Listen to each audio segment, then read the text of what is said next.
Well, my name is Zach, and this is Jambo. Yeah. And we have the world record in Mario Odyssey 2-player any percent, which I'm sure we'll talk a bit more about our journey as we get on with the run during some of the downtime. Definitely. But we're going to start the run here on the date time screen for a trick you're going to see in, what, 6-7 minutes from now? Something like that. Beginning of sand. Beginning of sand. And we'll explain it as we go, but unfortunately we do have to wait about 45 seconds before we start the run to make this line up. And this is all for a trick called Daylight Savings Time Abuse, which is probably the first thing we can quickly go over now. It is. So there's seeds in this game that take about 20 minutes to grow into a moon. And obviously that's very slow. We're never in a kingdom for more than 20 minutes in the speedrun. However, it uses the Switch's built-in system clock to determine how long the seed's been growing for. So if we set the time on our Switch to just before Daylight Savings Time starts, plant the seed before Daylight Savings Time, and then come back after Daylight Savings Time, the clock would have jumped forwards an hour, and it thinks that it's grown. So that's what we're doing right here, and that's why we have to wait at the start of the run to make sure that we set up the time perfectly. And that gives us like a... What's the time window? Oh, it's about 10 seconds. About a 10... We have about 10 and 15 seconds. A 10-second-ish time window for planting the seed in Sand Kingdom. So the first couple kingdoms in this run are a little bit intense in that we do have to try and minimize our mistakes as much as possible, but it is okay to back up if you mess up. But yeah, this is that's a little preamble done. Welcome to 2P. It is, yeah, and one of the biggest differences actually since this run, or I suppose Super Mario Odyssey was done on the main stage, I think before COVID actually, if you exclude Danger's run that he did, was that the game is now played on version 1.3. Yeah, exactly. As opposed to 1.0, which does cut out a few tricks, I think mainly at the beginning. I think there's one a bit later on as well. But what it does do is it gives much faster load times, basically. Yeah. So here we go. Here's 2-player coming in for the first time. What I'm doing on my controller here is I can press B to vault Mario, which makes him jump up, and I can do that once on the ground and then once again in midair. And I can also press Y on my controller to send out Cappy to grab that lever, or what I'm about to here is to open this door and then capture the frog. And those are the two main moves that I have. It's quite simple on the surface, like the stuff that I have to do, compared to him where he's like jumping and running and doing all these crazy inputs. But there is so much depth that is opened up because of this. And one of those bits of depth you're about to see is a trick called a compact dive bounce, where I'm going to send out Cappy in midair to allow Mario to do what's called a fake throw. And by kind of synchronizing our movement there just like that, we can do a trick called left side a little bit faster than you can get it done in one player and get up to top straight away. That's a pretty good cap. It was a pretty good cap. Yeah. So yeah, 2-player has a very interesting history. Because all the way back in 2018, there was a runner which a lot of you may have heard of called Shaden, who was an absolutely incredible speedrunner. He had the world record in 1-player for a long time, and while he had the world record in 1-player, he was actually grinding out 2-player runs on the side with one of his friends. And back then, the 2-player world record was 2 minutes faster than the 1-player world record. It was crazy. But then Shaden disappeared. He quit any percent or SMO speedrunning after 1.3 was released because he had a digital version of the game. And there was some like stuff with it was after 1.2 was released. It was after 1.2 was released, yeah, which didn't speed up the load time at all, exactly. And also patched out a lot of the tricks that other runners were using to obviously compete. But for a very long time, no one was running 2P, and the 1-player world record was faster than the 2-player world record for a while, which is a shame because 2-player is faster. But coming up now, we're going to be doing a trick called Dino Skip Skip. You've probably heard of Dino Skip, which is one of the more beginner-friendly tricks in this game to get straight up to the Brood Arena. But by jumping off a really tiny bit of the ground, right there on the wall, I'm so glad you got that. We can actually... No! That's so sad. That's okay. We can actually avoid doing Dino Skip altogether and just go straight up to the Brood Arena from the start. That's a shame. That's a shame. Yeah, the rib jump here is also quite difficult. Nowhere near as tricky as there we are, second time. DSS itself. A second try is fine. That's absolutely fine. And yeah, now we just need to quickly fight Brood. But yes, I got sidetracked with that story. So Shaden's 2-player world record is about 2 minutes faster than his 1-player world record, but then he stopped playing the game. A few new 1-player runners came in and, you know, brought the 1-player world record down a bunch, and no one was really grinding 2-player. Because the problem with 2-player is it's really difficult to find two people, like 2 speedrunners who are like close enough in proximity to meet up regularly enough to like grind out runs and get world records. It's like so rare that not happens. only that, but also to be good enough at the game, especially at world record level, to compete properly. And whilst at least for the Mario player, the skills actually are very transferable from 1 player. So I suppose in a lot of cases you need to find a good Mario player, which is the important thing. But also it helps a lot to have a Cappy player who is good at the game and also knows a lot about the game and understands mechanics. To basically help understand the movement more and the tech a bit more. So it's a lot of why we work so well. Exactly. And coming up now, we're going to see probably the first really cool instance of what makes 2-player so much faster and more special than 1-player. What I can do right here is leave Cappy up by the top while he grabs this moon. And then straight after the moon, I can navigate Cappy off camera and grab the globe just like that. And we're just going to walk straight up to the top and we don't have to move back there. That's called Globe Dram, and you're going to see many of what we call dram strats throughout the run, which is where I use Cappy to capture something or interact with something while Mario is off doing something else. It's a really like core part of 2P.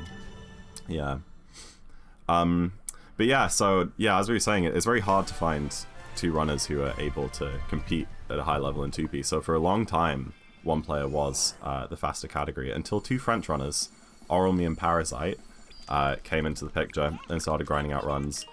And long story short, they actually ended up getting the first ever sub-hour in like Mario Odyssey history. They did. Using 2-player before the 1-player sub-hour, which is something that a lot of people don't know. It was such a renowned achievement at the time.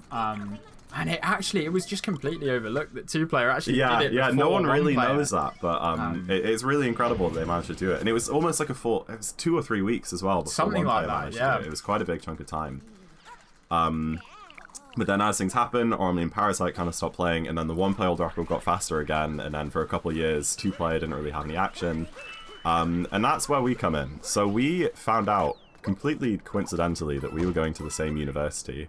We're both high-level speedrunners. I mean, he's top 10. Are you still top 10? I'm still top 10. Now, I will just interrupt you briefly. The trick that Zach was talking about at the beginning of the run called daylight savings time abuse works obviously in the window of 10 to 15 seconds, as I said before. That mistake that we made in Cascade lasted a bit more than that. So I just had to go in and manually change the time to an hour forward just so it grows. But I think that's still a bit faster than just not getting the seed moon at all. I think it might saves be. a little bit of time still. So, but in theory, we would do that movement without having to go into the home menu at all, and it would be very seamless. Oh, gosh, okay. This piece of movement here is weirdly precise. I mean, that's one of the difficult parts. But now we need to try and grab this bird in midair. So I'm going to go out with Cappy. I'm going to home in on it and then vault Mario up to the moon and just grab it like that. There we are. And then here I can go ahead and grab this June moon. And there's lots of things like this as well, where just simple things like sending Cappy forwards to get a ground pound moon, for example, is a lot of what makes 2-player Exactly, faster. just like the kind of half a second time saves like here and there. Now coming up is actually going to be the first route difference between 1-player and 2-player. Yes. And this is the newest thing that's actually been discovered in 2-player. It was only discovered a few months ago, just before Christmas. So in 1-player, usually they go down and get this moon down there, and then come back up and get the bullet bill. But we're actually going to skip that moon, and we're going to go back and get it later, and you're going to see why. So 1-player does a trick called platform clip. To clip out of bounds and get the flowing sands moon of the Sphinx moon, which you're going to see soon. But it turns out that in 2-player only, we can actually do something called a moon clip, which you're going to see a few times through this run. But the idea of a moon clip is essentially there are a few things that you can do in this game which give Mario a value known as skew, which is something you see a lot in other speed games, especially like Breath of the Wild, any percent. But basically what skew is it kind of disjoints Mario's hitbox so that he can kind of be like passing through walls a bit. And if you grab a moon while you have skew, then you can actually clip through that wall. And there's a way of doing that in 2P, which involves me pressing a button on my controller, and then me pressing a button on James's controller here to set up skew, and then hopefully clip through that wall. I think I did that right? Yeah, nice. There you go. So that skips us having to do the platform clip, which is done in one player. And we can just clip out of bounds, grab this moon, stay out of bounds here, and then go get the Sphinx moon there. So yeah, that's a really cool new reroute. It saves about 3 seconds over the other one. Yeah, a really cool piece of 2P exclusive tech. Yes, definitely. And it's much more forgiving because with the old route you had to do a lot of weird things with the camera to make the platform cycle line up. So not only is it faster, you're also eliminating a cycle. Yes, exactly. Yeah, you don't have to do the camera stuff. It's much nicer. It's much nicer. But it is frame perfect, I think. It is. I have my suspicions because it doesn't feel that hard. It's frame perfect. I've been told but it's frame perfect. Keep trying it. Yeah, exactly. Over and over. So again. it's as clips go, as moon clips go. I think it's probably the easiest one. Yeah, one of them. Yeah. So. Oh gosh, we keep getting sidetracked with the story. Okay, so 2-player was 2 minutes behind 1-player. We found out we were going to the same university. We did. And then pretty much every single week for the 3 years that we've been at university, we just don't have a nice comparison here. That one will do. You know what, we'll use 55 pace. Pretty much every week for the 3 years we've been at university, we've met up and done 2-player runs together. And we ended up firstly getting the 2-player world record. We did. And then we ended up getting the first ever 56-minute speedrun in 2P. Then we ended up overtaking the 1-player world record when we got a 56:22. And that was the first time that 2-player had been faster than 1-player in 4 years. Yes. And then the absolute greatest thing we ever did was getting the first ever 55-minute completion of this game in either 1-player or 2-player. Which is one of our proudest things. Now, coming up here is, you might be worth explaining this while I do it. Well, this is another instance of a moon clip. This is one done in 1-player. Unfortunately, James missed it there. It is a very tight window. It's about 2 frames, the window to get that clip there. But instead of using a 2-player vault to set up Mario's skew like we do with the one in sand, you can just use a triple jump there. You can actually do that in 2-player, and it is a little bit faster, but it's really hard because we have to kind of coordinate between us. We do. To It's get the frame kind of perfect coordinating two inputs that are pretty much exactly, I think, 2 frames apart or something. So it's quite difficult, but what I could do there is just back it up with the normal, regular version of late clip that people were doing for years and years before triple jump late clip was discovered. So it's not a bad one to miss. Yeah, it only loses, I think, 5 or 6 seconds to miss that trick. So it's not too bad. But yeah, we end up getting the first ever 55, and here we are now, trying to lower it still. 1-player did end up getting a 55 a couple months ago, done by Tyrone, who was absolutely incredible. I mean, like the sheer amount of consistency that you need to get a 55. I mean, he's a phenomenal player. On paper, 2-player is about, what would you say, between a minute and a half faster than 1-player. But I suppose it's testament to him that he's 15 seconds behind our record. Yeah, exactly. Yeah. But there we are, coming to the end of Lake Kingdom here now. And that was, that went quite well. That was pretty clean, yeah. Missed triple jump late clip, but the rest of it was fine, yeah. Now, I did miss triple jump late clip, however, in the next Kingdom, since the last time Super Mario Odyssey was showcased, there have been some more clips. I think there's, 2 or 3 new ones in Wooded? 2 new ones in Wooded. Well, yeah, I mean, someone said something earlier that Nut Clip has never been done at GDQ before. Wow, really? So, yeah, it's pretty different now. So a lot of it is using the same mechanics that I tried to do with the late clip moon there.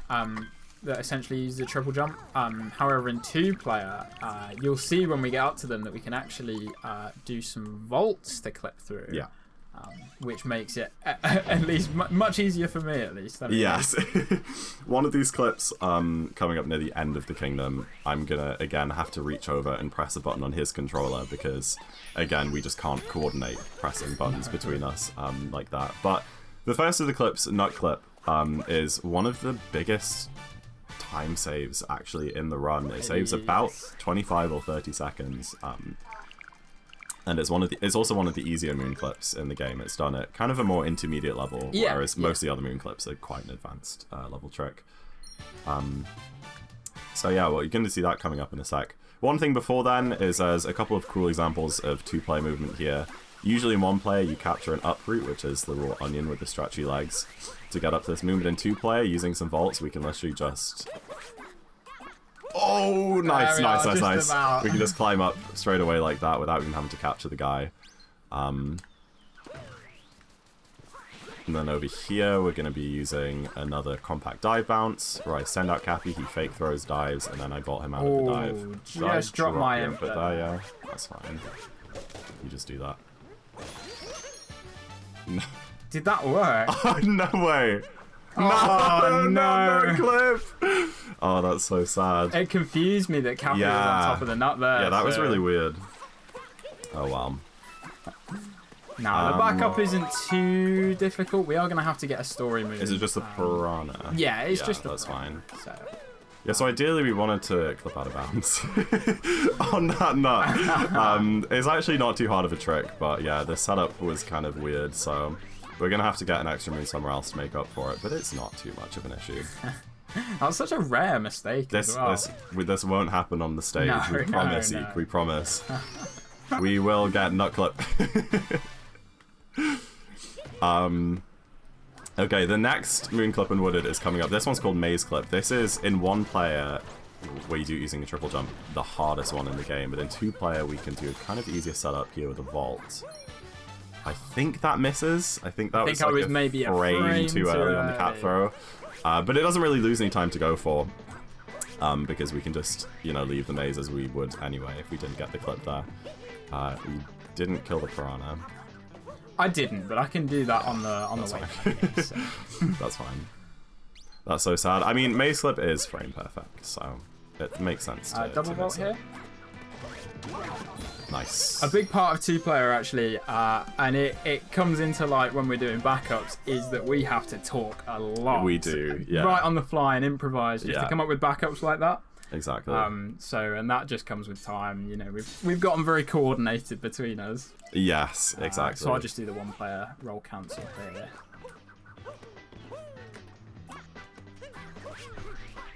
Didn't know if you wanted to vault there. Dude, nice. I'm really impressed you got that roll cancel.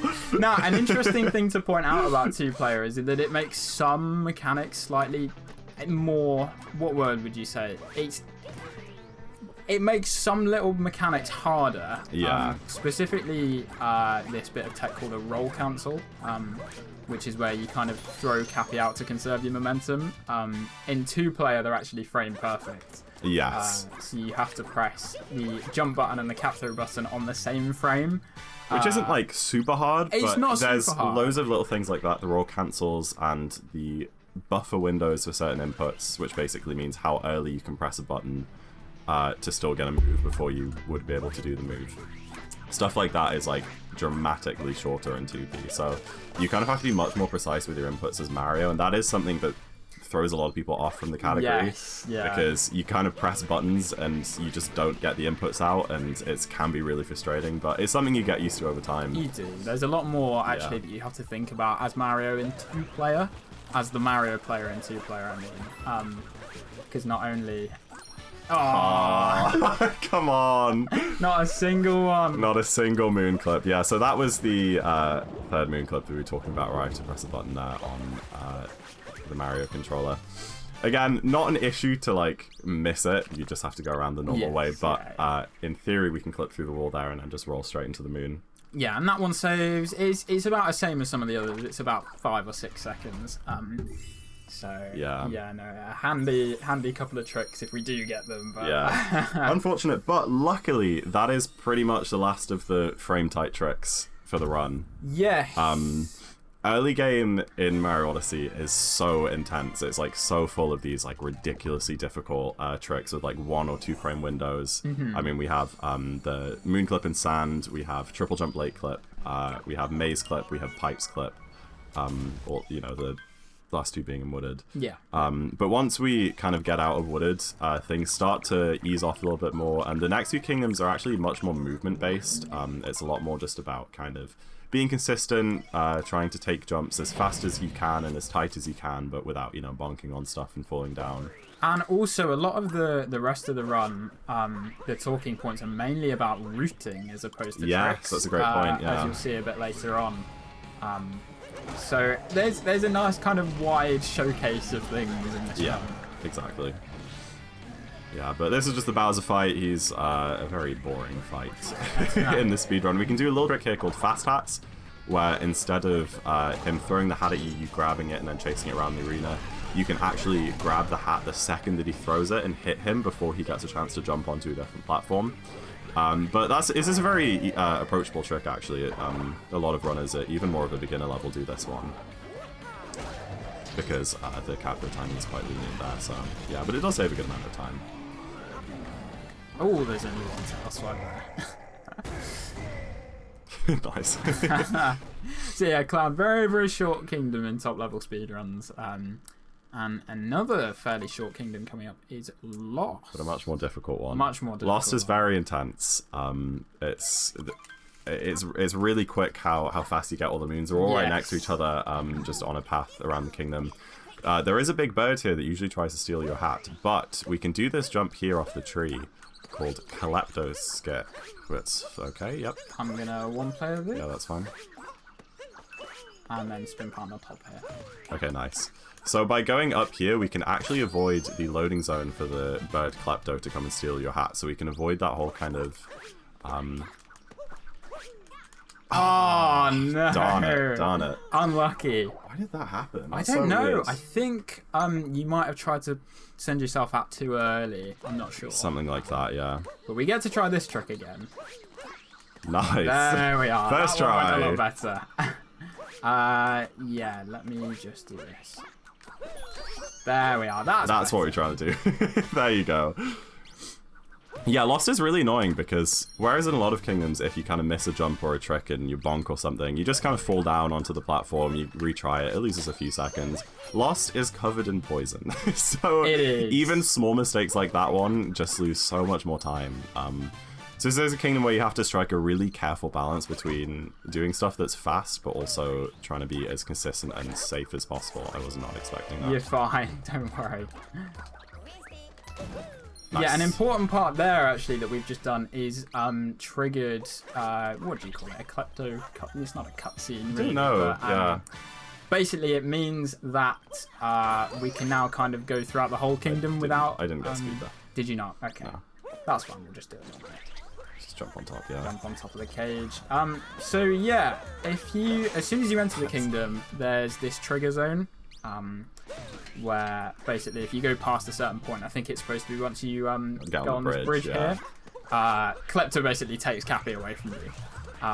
Which obviously in a top level speedrun, Cappy's quite important. Yeah. So just triggering Klepto on the stairs there means that you can basically go anywhere without getting Cappy stolen from you. So we can finish off the kingdom and then put the moons in the globe and go away without having Klepto take Cappy from us. Exactly. So yeah, we skipped that whole it's very good story interaction.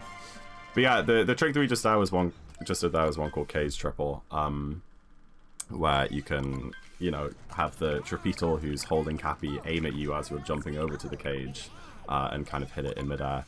And there's just a few little cool movement things in Lost that are kind of hard to explain on the fly. But things slow down a little bit here. Metro is one of the longest splits in the run. It is. It does have a lot of stuff in, a lot of really cool movement to show. And one really cool part of Metro is in the boss fight that's coming up. This is probably the newest one-player trick that was discovered, which we can also do in two-player. This was discovered just over a year ago, and it's a trick called Wiggler Clip, or Giggler as people call it, which lets you clip out of the boss fight using a damage clip and grab a moon. But before that, we need to get over to the boss fight. Here, we're going to do a little piece of 2P movement where I go up here and capture this wire while he's rolling down. And then we get to go inside of City Hall for probably both of our favorite section in the run. Yes, one of. This section is so satisfying to do right if we get the movement.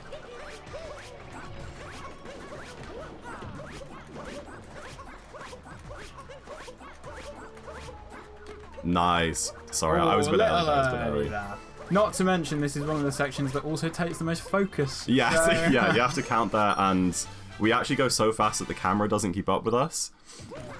So we kind of have to do everything blind. We can do a really big jump across the hall there to get through door, and now it's time for the Wiggle boss fight. So we're just making our way up here. Zach goes and captures the pylon so we can shoot off up to the boss fight. And then, yeah, I have to get a very specific setup there to make sure the Wiggler's in a good position here for this clip. Nice, and he got it. Let's go. So that clip, I think, has a 3-frame window to clip out of bounds. So it's actually very similar to a moon clip in terms of the inputs. In fact, it's pretty much the exact same inputs as a backflip moon clip. But what we can do is, during this phase of the boss fight, we'd usually just be sitting still in the arena, letting the Wiggler kind of go around and do his thing until he's vulnerable again. So we're going to use that time and do some very precise movement here to grab that moon out of bounds, and we're going to get back in bounds just in time for the Wiggler. And to get back in bounds, I'm actually going to clip Cappy through this wall here and capture this tank. There is a pipe which you can use in one player, but it is a bit faster to do that, to get back into the boss fight.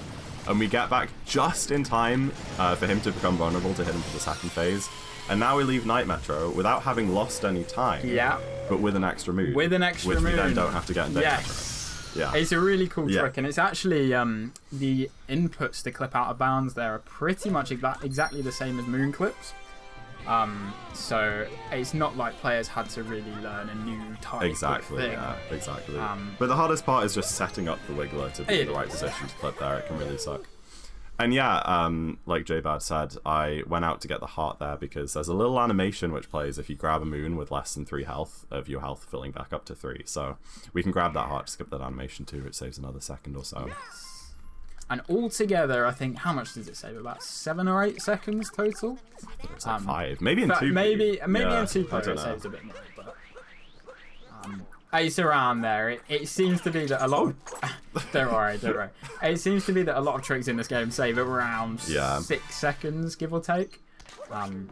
Here, actually, an important thing to mention is that in 2-player, the game, for whatever reason, doesn't let you capture things if they're off camera. Yeah, which is, in 1 player you can capture something, you know, no matter where it is. But so there, specifically, when Zach was next to that spark pylon, in 1 player, he could have captured it straight away after grabbing the moon. But in 2-player, you have to kind of come back out the girder. So that the camera turns and then you can see the pylon. Yeah.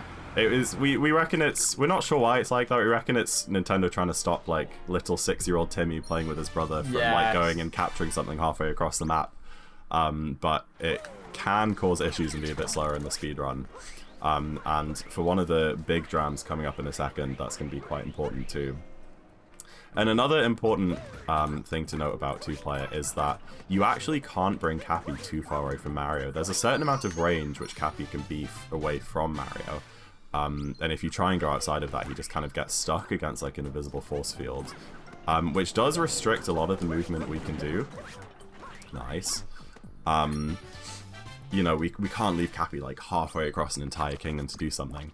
However, we can kind of abuse that, as if I mash ground pound, Cappy will kind of stay in position, and he'll be like pulled towards Mario, and every time you ground pound, you'll lose a little bit of distance and get slightly closer to Mario. But that does allow us to open up a few options. The first one being here. This is a trick called Toe Dram. I have remapped my ground pound button to a different button on my controller that makes it easier to basically jitter mash ground pound as fast as I can. So that's what I'm doing right now. I'm ground pounding Cappy to try and leave him as far away from Mario as possible. That whole time the game is trying to pull Cappy close to Mario, but hopefully if I ground pounded fast enough there, he should have kept enough distance that once the camera turns and the wire is shown on screen, we can walk straight up to it and get back up to the top. I'm so happy we got that. So am I. Nice. I thought for a moment when you didn't capture it straight away I was worried, I was worried. And it's not too horrendous. I mean, it's quite bad to miss that one. It took us like 10 hours to figure out how to do that trick. But once we figured out the whole thing about remapping the button to get like faster ground pounds out, it just opened up so much. I'm actually going to do that for 1 or 2 more tricks later on in the run too. But that's probably the most impressive one. It is, yeah. I'm really proud of it, personally. Not that we discovered it. No. The fact that we've been able to implement it. And we discovered that setup for it. We like, did. I guess, that's true. Yeah. They get that trick 100% of the time. We get it relatively often. We do. We do. Actually, what we've been doing, actually, because 2-player isn't, you know, as anywhere near as popular of a category as 1-player, it hasn't really had as much, you know, development as such. But what people have actually done is maintain this spreadsheet called the BTT, which stands for Best Theoretical Time. And for those of you that haven't seen it, it's basically where the community comes together to combine tiny little moon-to-moon segments to basically create a theoretically perfect run. And what we've actually been able to do is implement a lot of strats from that and a lot of tricks from that, which Toad Ram was one of them. So it had been known about for a little while, but people hadn't, I guess, labbed it out enough to be able to put it into runs. And it got to a point where we decided to give it a go, and we decided to try and understand it, which obviously hence why it took so long, why we spent so long trying to make it work. Yeah, just no one had really figured it out before like that. And there's a lot of things like that as well. So. No, it's been very helpful. Oh my gosh. Oh, nice one. Barely got that one out. Okay, nice. Yeah, I did not have much room for that vault. Alright, so we are officially finished with the first half of the run. Leaving Metro is almost exactly halfway through, so that's usually where people kind of talk about the first half and second half of the run. And the second half of the run compared to the first half is much more movement focused and trick focused. The first half is loads of tricks and crazy stuff like that. But once you kind of get out the first half, all it's about is just doing really good movement and staying consistent. Which I really like the way that works. It makes a really good dynamic for the run because, you know, you spent a long time resetting to all of the tricks and stuff. Yes. And then you finally get out of Metro, and then you just have to lock in for half an hour. That isn't... It doesn't mean that there aren't any tricks. There's another moon clip here called Snow Clip. I don't know if I think that works. Yeah, nice. We can do a backflip there to moon clip. And then here is going to be another cool 2P dram. So we're actually going to do this room backwards. Oh my gosh, nice. So we're going to go all the way across that gap using a speed boost in the Taifu. James is going to use Mario to grab this moon, and I'm going to leave Cappy over by that Taifu by mashing ground pound like I did for Toad Ram. Nice, that works. There we are. So yeah, that's a trick called Reverse Poison. It's really cool. I like that. It is, and the movement's really tight. There's another roll cancel there that I did just before. It was round the corner, just as I landed on the platform. And again, roll cancels frame perfect. Exactly. So the movement's very tight, but it's another one that we've practiced so much. Yeah, and it's just kind of second nature at this point. It is, yeah. This room, unfortunately, not as interesting. There's a trick which they do in this room in 1-player called ICC, or Ice Corner Clip, where you can basically, where 2 walls meet to grab this moon, you can kind of just very slightly slip through the gap between the 2 walls. But it's extremely precise, and the way that they do it in 1-player is by using the first-person camera mode to kind of line up your exact angle. And they do that with a texture on the wall. They do it with some text in the first person mode and a texture on the wall. And it lines them up really well. However, but in 2-player, there isn't a first person. No, there isn't. It just doesn't exist. Nobody knows why. Nobody knows why, but you just can't use the first person mode in 2P. So we just can't do that trick. There is a way of doing that trick where you don't have the lineup, but it's like so ridiculously inconsistent that there's just no way we'd ever do that in runs. So yeah, unfortunately, we actually lose like 5 or 6 seconds. Yeah, maybe more, I don't know. In 2P to 1P, just because we can't really do that trick properly. But a trick you can do, a very famous one, this is Snowdram. This is... You're meant to get this moon later on in the game by coming through a painting, but with a very precise jump, we can just about squeeze up there, nice, and grab this moon to finish off the kingdom. And Zach saving me from falling into the pit by sending himself out and landing on the globe there. So that was a 418. Was it? Yeah. Wow. Very good snow. Very good snow. Very good snow. Nice. Bytox made a tutorial. Interesting. Maybe we'd have to watch that. I don't know. Maybe. I've heard of some weird setups for 2P ICC, but we've tried out all of them and they don't work. Nah, we've got a fairly relaxing kingdom as kingdoms go coming up. Seaside, There are 1 or 2 out of bounds clips, but a lot of it is just nice, smooth, casual movement. Exactly. There's no poison or death pits or enemies. Pleasant. It's very pleasant. It's just nice, relaxing. I don't know about you, but I'm a big fan of Seaside Kingdom. Yeah, yeah. You know what? Seaside Kingdom stresses me out a lot casually because it's so hard to find all. It's so hard to find. Sorry, it's so hard to find all of the purple coins because it's just so big. Yes, and kind of all look the same, but I do like the vibes. So yeah, that's one of the more kind of challenging parts of the kingdom is that first bit of movement there. There are some tie vaults from. Yes, exactly. Yeah, and we're going to go out of bounds twice in this kingdom. The second out of bounds clip, fish clip, is actually a very beginner friendly strat. I think it's taught to pretty much all beginners. It's very easy. We'll just try that one again. Nice. There we are. The first out of bounds clip we do, called Fish Dip, was discovered a couple of years ago. And we basically use a weird hitbox from the chest, which we're going to open. And it kind of pushes us out of bounds in a weird way. It's a bit hard to explain, and I don't think anyone really knows how it works. But it's something that kind of gets consistent with lots of practice. So there you go. That's Fish Dip. We grab that moon while staying out of bounds, trying not to clip in, and then what we can do is just keep swimming out of bounds to grab these next 2 moons. And it doesn't change the route or anything, but it just stops us having to go all the way around through this tunnel. And it ends up saving about 5 or 6 seconds just from having those faster lines through the kingdom.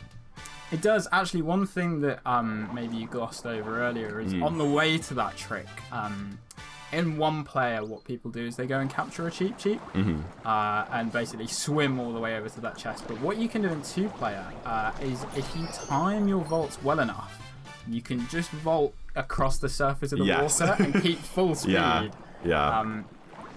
Water vaults are really fun, and it's just one of those things which is just inherently much faster to do in 2 player. And we're actually going to be seeing a very similar mechanic in the next kingdom. We are. It's luncheon time. I'm getting excited now. I'll let you do the honours of introducing You want me to? So Luncheon Kingdom, famously one of the hardest kingdoms in the entire run, in 1 player and 2 player. And Luncheon has gone through a few different route iterations through its time.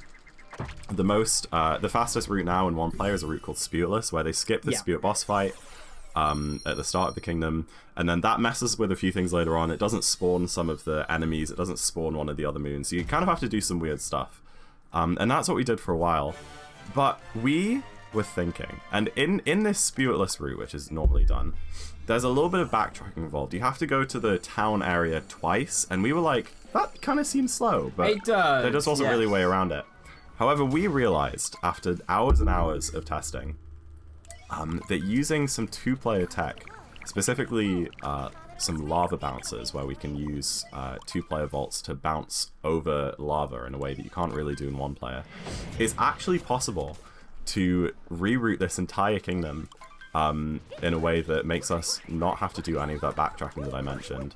So this is a route that we came up with completely by ourselves. We're the only people in the world who do this route because it's really, really difficult. But it's probably like the proudest thing that we've like made in 2-player. I mean, it's really, really cool and super flashy, and it basically starts right after this moon. So instead of going over to the shard sub-area like they usually do, we're going to jump all the way across the lava here, do a lava bounce there. I'm going to go and grab this checkpoint to refill Mario's health, and then we can grab that moon there. And yeah, so usually we'd be over in the shard sub-area near the town, then we're going to go back to them later. But what this allows us to do, like I said, is just only visit the town 1 single time. Got a little frame perfect speed boost on the fork there. That's a fun strat. And then here we're going to do another little dram. Oh, dear. To save him because he bonked. I'm going to send out Cappy, and then he's just going to capture his fork right after grabbing the moon, and that saves us from Yeah, over. and that one's one that you can retry, and it won't really lose much time at all. I mean, I think that maybe only lost 2 or 3 seconds. Exactly. And here are some more of these lava bouncers. If you press Vault on the same frame that Mario touches the lava there, you kind of get a little bit more of a speed boost, but it doesn't really save that much, and it doesn't lose anything if you miss like I just did. So I just kind of go for it. But here we go. We're going to grab this turnip, jump all the way over here, put the turnip in the pot. Now we're going to grab this second turnip, put it in the pot with the first one. Oh no! Oh no! Now, what do we think? Double vault here? And then I can spin pound on this. Yes. Yeah, just don't overshoot. Oh, nice. And there you go. So now we're going to grab all 3 of these moons now, which in one player they kind of do, they go around the spew at boss fight, do the shards of area, grab that pillar moon, they go all the way out to that turnip, and then come back and get these 2 turnips afterwards. But we are able to just do that all in one, and now we just need to go and do that extra little thing that we skipped earlier on with that really big jump across the lava. And this is one of the best sub-areas in the run, if it goes right, which I'm not sure it will. So Because the cycle's a bit weird. That. Might be able to get away with it. Nice. Nice. Wow. There you go. There you go. Yeah. So yeah, they don't actually do that moon in one player. Because, no, they don't. Getting all the shards of Mario is really slow, but with some kind of difficult coordination, it's possible for me to go out and grab all the shards while he jumps across the lava. It's really fun. And what I will say, actually, a little secret, is that was absolutely not how it was supposed to go. That movement was completely improvised. Yeah, he messed up grabbing that first moon, which meant that the cycles are off, but you know what? It worked out. It worked out. And from here on out, no, there is one more difference in the route, actually, in that this moon called slots, you just go straight from leaving this building to get in the crate moon, which you wouldn't do in one player. Yes, yeah, they usually get this near the start of the kingdom. Yeah. I'm so glad you're wowed. I'm so glad. Alright. This crate moon is a little bit finicky. Nice! You've done we have to struggle with that one. And now coming up is double off the ground? a byproduct of not killing Spewer. Basically, we can't get this story moon, which means to get to the other side of the lava here, we have to jump off some invisible blocks that the devs left in the game, even before the islands on the ground there were spawned. So we're going to jump off those blocks. What am I doing? Let's go back inside. Okay. Again. Nice, there you go. That should work. And then we can go and grab this moon. I've left Cappy over there. If I did that right... Yeah, there you go. We can do another dram there, capture the fork, and just warp straight over to where the door is. First try, we didn't mess up the setup at all. No, I don't remember, actually. Put here. No, we backed that up well. Yeah. Yeah, that's a really fun jump. So those invisible blocks, later on, if you grab the story moons in this kingdom, there are some platforms that rise out of the lava, and you can kind of grab those blocks from standing on a platform and jumping into them. But yeah, they just didn't delete the blocks when the platforms aren't there, because I guess they were like, well, who's going to find those blocks? They're just in the middle of the air, you know? Yes, yeah. And there's not really a visual cue to jump to them. Exactly. You kind of just have to practice it. They're just kind of out in the middle of the air, and it takes a lot of practice. But it, again, like everything else, it is something that with a lot of time does eventually get consistent, and you do start to learn kind of where those blocks are. Yeah. So there we are. That's Luncheon Kingdom. Woohoo! I mean, not everything went to plan in that luncheon, but I think that's probably the highlight of the run.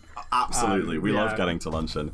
There are a lot of times where we're like on runs that aren't world record pace, and like we're thinking about resetting, and we just go, should we go and do luncheon first? And we're like, yeah. And then we go and do luncheon, finish it, and then reset the run. Because it's just so much fun. Thank you for the raid, Lapis. Welcome in, guys. Hope you stream on well. Appreciate the good luck. Hey Zach and Jambo, thanks for lending me your Lambo to drive to that Make-A-Wish meetup. You guys really do love charity and helping people. Couldn't have said it better myself, No worries, CJ. I can give you the green one instead of the yellow one next week. Yeah. I'm sure he'd like that. Now, coming up is Ruin Kingdom, which is another one where casually can be very difficult. But after playing it loads and loads of times, it almost becomes an auto-scroller. There is optimization in Ruin, but it's very hard to lose more than like a couple seconds here. And it's pretty well placed in the run. I mean, when you're on a pace and you just finished Luncheon, which is like the hardest, one of the longest, hardest splits in the whole run, and like you're really nervous, it's really nice to have a kingdom like this where you can just kind of sit back and breathe. And then Bowser's is also really difficult and long, so it comes at a good place, but it is unfortunately quite boring to watch. I mean, the main difference between this and one player is that Cappy can go out and get the swords. Yes, quicker, exactly. Very slightly quicker. But that's about it, mainly. Thank you for saving my life in that fire. You're so selfless. I know. I've still got the burns to this day. Yes. Scars to prove it.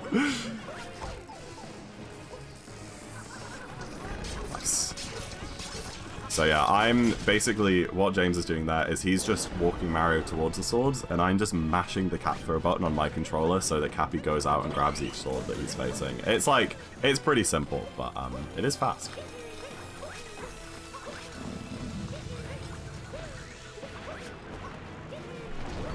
Right, just coming up to third phase here, and then we will be done. Oh, come on. Nice. I think that was my fault. Yeah, I don't know. I should really steer Cappy towards him before I do. A lot of the time, Cappy gets sent out in the direction that Mario's facing, so if I happen to be facing the wrong way accidentally there, then it doesn't work quite right. Yeah. Well. Nice. CJ. Thank you so. What a wingman! What an absolute wingman! We appreciate you, man. Thank you for being Cappy. You're preventing Chapel Jambone from hurting his feet. Yeah, you know me. Right, so coming up in Bowser's Kingdom, there is a very, very minor reroute. That is 2P exclusive. It's actually kind of a reroute. It is a reroute because if you remember Oromi and Parasite that we were talking about towards the beginning of the run, they used to do this route before. I think some people thought that a different route was faster. Yeah. Which ended up being the one-player route. And whilst it is still faster in one player, there's a specific thing that you can do to make a certain trick faster in 2-player. Yeah, and that trick is literally coming up right now. Yeah, so you might be confused talking about routing in Bowser's because all this kingdom is going up to the top and finding the mech, but we do actually have to get 2 more moons to leave the kingdom. And one of those moons is going to be this one, which again they don't do in 1-player. And the reason that it's faster in 2-player is I can vault up here, I can send out Cappy, scoop him behind that wall, and I can get him stuck right behind that wall, which means that he is not coming back to Mario because of the range. And then after this moon, if I do a jump, we can recapture that wire and warp straight up to it and get out of here. Yeah, and it's a very, very quick moon, and it replaces the crate moon, doesn't it? Yes. Just after killing both Topper and Harriet midway through the kingdom. Exactly. And it saves. I think we said 2 seconds, didn't we? A second or 2? I don't. Yeah, that sounds about right. Something like that. It's not a whole lot, but yeah. When you're at world record level, you're kind of taking as much time save as you can. Really. Yeah. And coming up is another Shards moon, similar to that one we did in Lunch. Same concept here. But using 2P, I can kind of just use Cappy to go and grab all of the shards while Mario just kind of walks around, well, runs around quite fast. So there's a lot of coordination in this section, and it is pretty difficult. But this is something we put a lot of practice into. So I can grab that first shard early, I can grab this second one as he walks past. He's going to jump up here, I'm going to vault him, I can grab that third shard, he's going to grab the fourth one. And then here, by doing a very, very specific setup, we can just manipulate that bird in a certain way that he pokes the bomb without us having to capture it, which you usually do. And we grab the moon. And get the moon straight away. That was so clean. Thank you. That was so clean. Yeah. Really hard section, that. Really hard section. It doesn't always go to plan. No. And especially if you're on world record pace and the nerves are high. Yeah. It can be quite finicky, as we found out. Exactly, yeah. And there's a little dram strat here, which they do in 1-player, but it's slightly different in 2-player for that reason that you can't catch things that are off screen. So we just have to turn the camera around here to grab that wire, which can be a little bit annoying, but it's not too much of an issue. Oh, wow. My gosh, hold on. And yeah, the only thing left in this half of Bowser's are the 2 boss fights. It won't gold if that's what you're thinking of. No, but it's, yeah.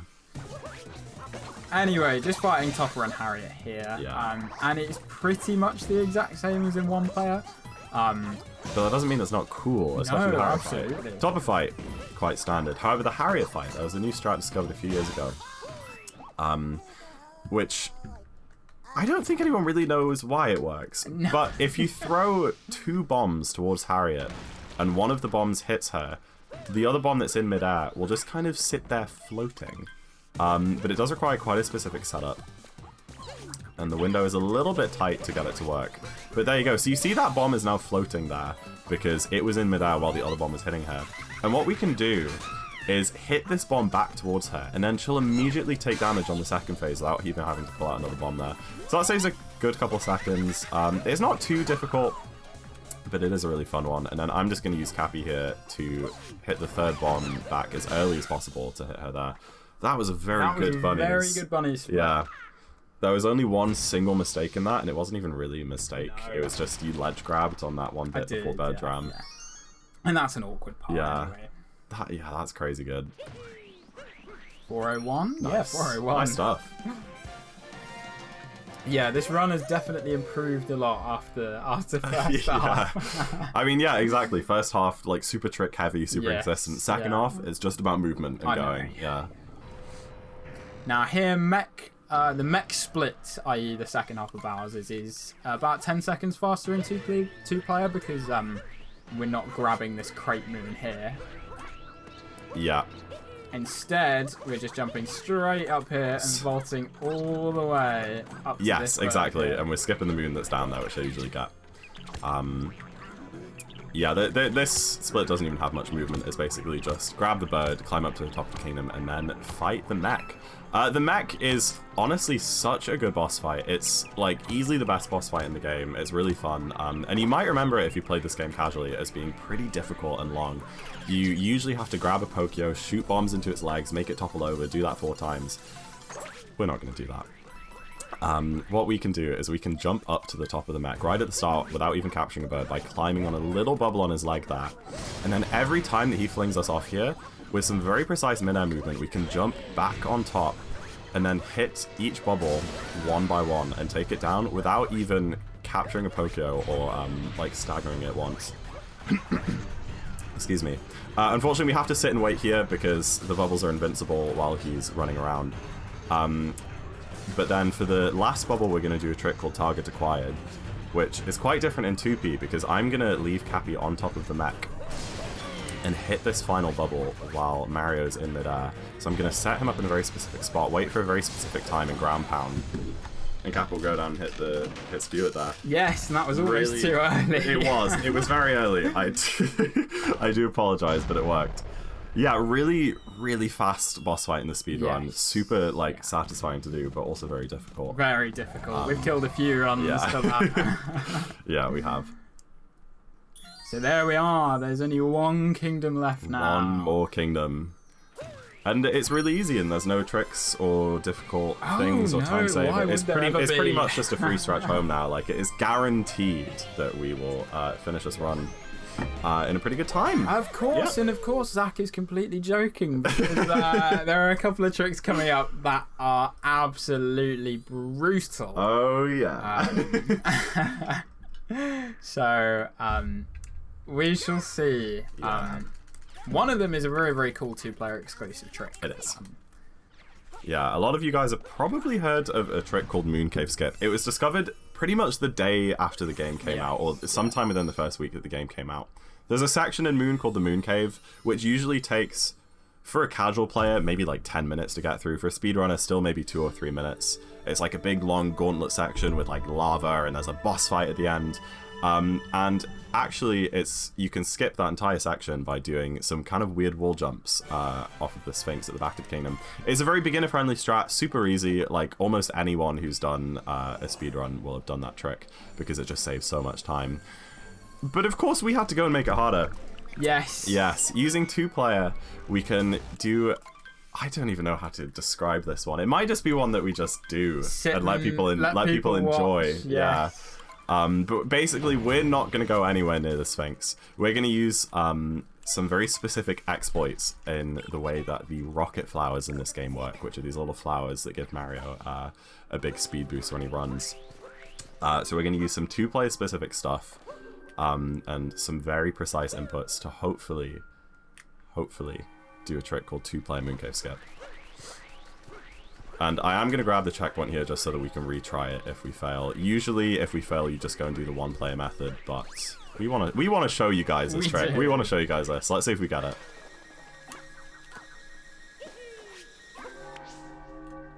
Should work. There we are. Let's go! Let's go! That's such a fun trick. We have practiced that trick for probably like 20 hours. Oh, I'm sure. Like, I'm sure. every single time that we do a stream, we do like at least 5 or 10 minutes practice of that trick beforehand.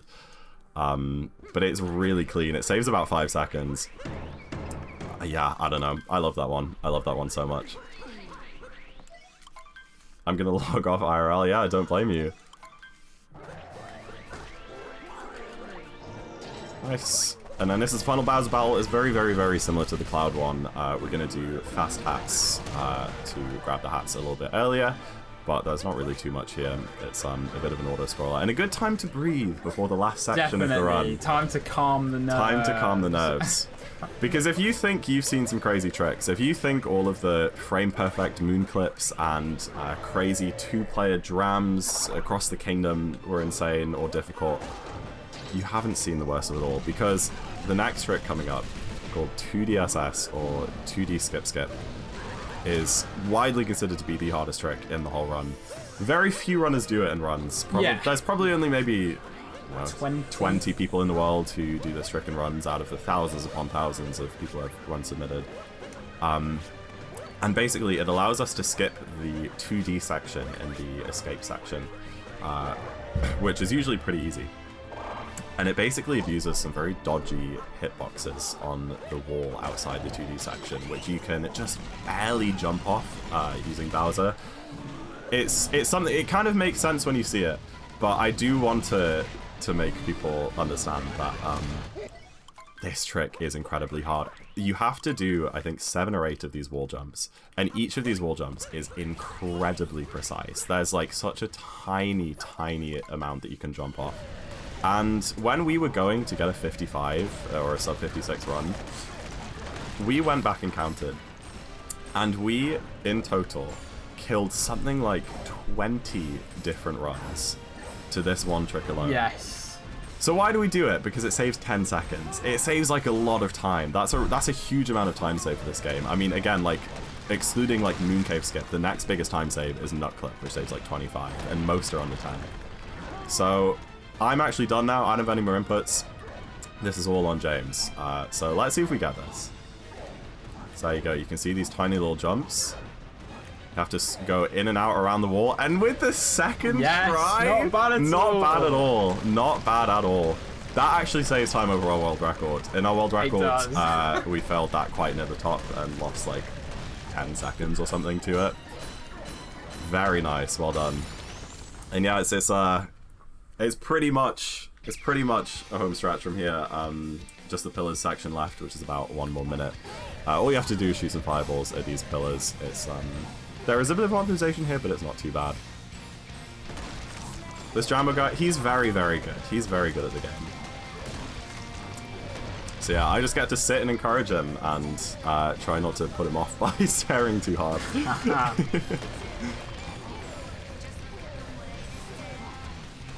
Just doing this last pillar that here. Was really good. That will be the run.